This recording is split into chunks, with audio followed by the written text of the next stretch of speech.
पल में परलय होएगी, वीडियो लाइक करें। नमस्कार, मैं मनीष कुमार वर्मा। हमारा शिक्षा व्यवस्था जो आज सारे विश्व में सर्वोत्कृष्ट माना जाता है, मैंने सुन रहा था एक माननीय सदस्य बोल रहे थे प्रतापगढ़ से कि किसी को पढ़ने का अधिकार नहीं था, कुछ लिमिटेड लोगों का था। ये एक अपवाद है। द्रोणाचार्य ने अंगुली काट लिया, इसको हम पाप मानते हैं, लेकिन सार्वजनिक स्थिति ऐसा नहीं था। बाजार में कोई 5 पैर वाला गाय देखने से प्रबंध में गाय का 5 पैर लिखा नहीं जाता है। गार्गी, मैत्रेयी, विश्वभारा, पाला, घोषा, ऐसा ब्रह्मवादिनी ऋषि का उस समय में निकले थे। अरे नारी शिक्षा भी था, हर एक जातियों में शिक्षा था। शिल्प शास्त्र, कला, साहित्य, विज्ञान, दर्शन, ज्योतिर्विद्या, चिकित्सा विद्या, युद्ध शास्त्र, महाकाश विज्ञान, अणुविज्ञान, यांत्रिकी, ऋतु विज्ञान, सारे विषयों में हमारे देश में ज्ञान विज्ञान का आविष्कार हुआ था। और गणित अनुमान किया जाए, अगर जीरो का, शून्य का आविष्कार नहीं होता भारत में तो गणित कितना असहाय हो जाता। आज ज्यामिति, त्रिकोणमिति सब भारत से निकला है।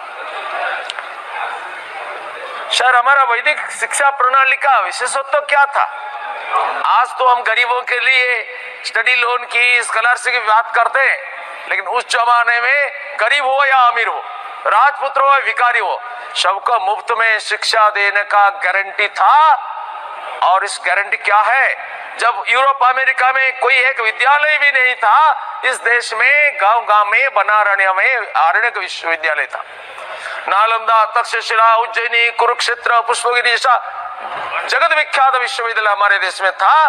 और सारे विश्व से विद्यार्थी लोग आकर के यह विद्या अध्ययन करते थे। सर, इसमें fooding free, lodging free, clothing free, education free, ऐसी व्यवस्था था हमारे देश में जो आज किसी देश में भी नहीं है। अरण्य में प्रकृति निवास, प्रकृति के साथ तादात्म्य के कारण लव फॉर नेचर डेवलप करता था। आज कितनी निर्दयता से, क्रूरता से, निष्ठुरता से, बेदर्दी से पेड़ों को काटते, ग्लोबल वार्मिंग को बढ़ाते, लेकिन उस समय में ऐसा था।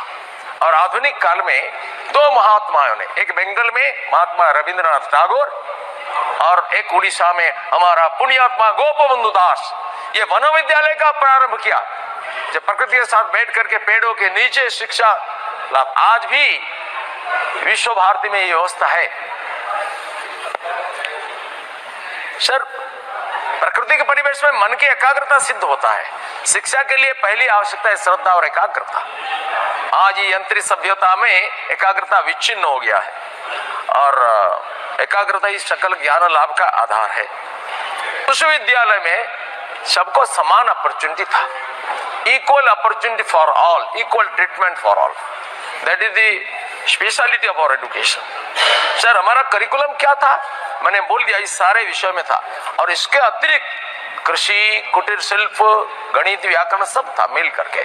सो इसमें जो निकलता है वो कभी नौकरी के लिए, भीख मांगने के लिए किसी के द्वार पर नहीं जाता है। सर, आज हम सगर्भ में बोलते हैं Adam Smith father of modern economics, माकियावेली father of modern political science, लेकिन हम कौटिल्य का अर्थशास्त्र को समझने की ताकत नहीं रखते हैं, जो वास्तव में दुनिया में अर्थ तत्व का ज्ञान विज्ञान सारा दुनिया को प्रदान करता है।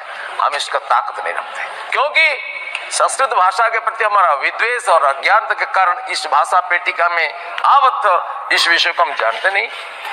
और ऐसा शिक्षण पद्धति से इंटीग्रेटेड ह्यूमन बीइंग आते हैं। इसका उद्देश्य था ट्रांसफॉर्मेशन ऑफ मैन। सर, आज अंग्रेजों ने हमारे देश में जो शिक्षा व्यवस्था प्रवर्तन किया, हमारा मूल शिक्षा व्यवस्था ध्वंस कर दिया। लॉर्ड मैकॉले ने जब इंग्लिश एजुकेशन सिस्टम इधर चालू किया तो ब्रिटेन में हल्ला हो गया, भारतीयों को शिक्षित करता है। उनका पिताजी और सिस्टर उनको चिट्ठी लिखे, चिट्ठी में उन्होंने जो मार्मिक उत्तर दिया, my dear father, I am not educating Indians. India was 100% educated by this time. I am making them fools. My dear father, I am going to introduce such a pattern of education in India by which Indians will be European in taste and Indian will not. And no Hindu will remain a Hindu without the slightest attempt to proselytize 10 years since. Sir, this was a imperial design of the British people and we fell a prey to it. अंग्रेजों ने हमारा देश का शिक्षा और शिल्प को समाप्त कर दिया। वेदों में बताएगा सा विद्या या विमुक्त है। किससे मुक्ति?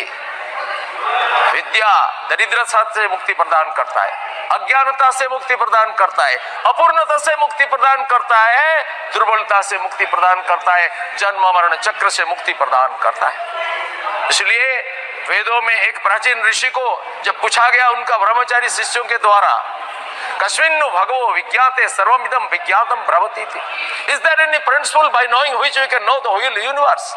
Any common principle? जैसा पानी का धर्म क्या है? H2O। दुनिया में कितना पानी है, कौन सा नर्दमा पानी हो, समुद्र पानी हो, कुएं का पानी हो, सब पानी का एक कॉमन प्रिंसिपल है। Is there a common principle? The teacher answers yes, there is a common principle. द्वे विद्ये वेदितव्ये इतिहासम यद ब्रह्म विदो वदन्ति पराचैव अपराश्च। विज्ञानजन कहते हैं दुनिया में दो प्रकार का विद्या होता है, एक होता है अपरा, दूसरा होता है परा। हमारा ऋषि लोग पहले साहस करके बताया कि इस दुनिया में जितना ज्ञान विज्ञान हम आहरण करते हैं, इतिहास, गणित, भूगोल, विज्ञान, दर्शन, वेदोपनिषद पर्यंत सब है अपरा विद्या, ordinary science. Then what is परा साइंस? जैसे यदक्षरं ब्रह्म विदो, अर्थात जो अक्षर जो दृश्यमान नहीं होता है, जो सबके अंदर शक्ति रूप में विराजित है, उनको जो ज्ञान प्रदान होता है इसको हम परा विद्या मानते हैं। Sir, education draws out this potentiality in human being. What is education? Education is not book learning just. Swami Vivekananda कहते हैं what is education? Is it book learning? No. Is it diverse knowledge? Not even that. The training by which the current and expression of will are brought under control and becomes fruitful is called education. Because our current and expression are not brought under control, we say something nonsense sometimes. So we have to be educated, means our mind has to be educated. JP news सत्य संघर्ष और अपना ज्ञान बढ़ाने के लिए MSJP news एक बार अवश्य देखे, अपना राय कमेंट बॉक्स पर अवश्य भेजे। जय हिंद, भारत माता की जय।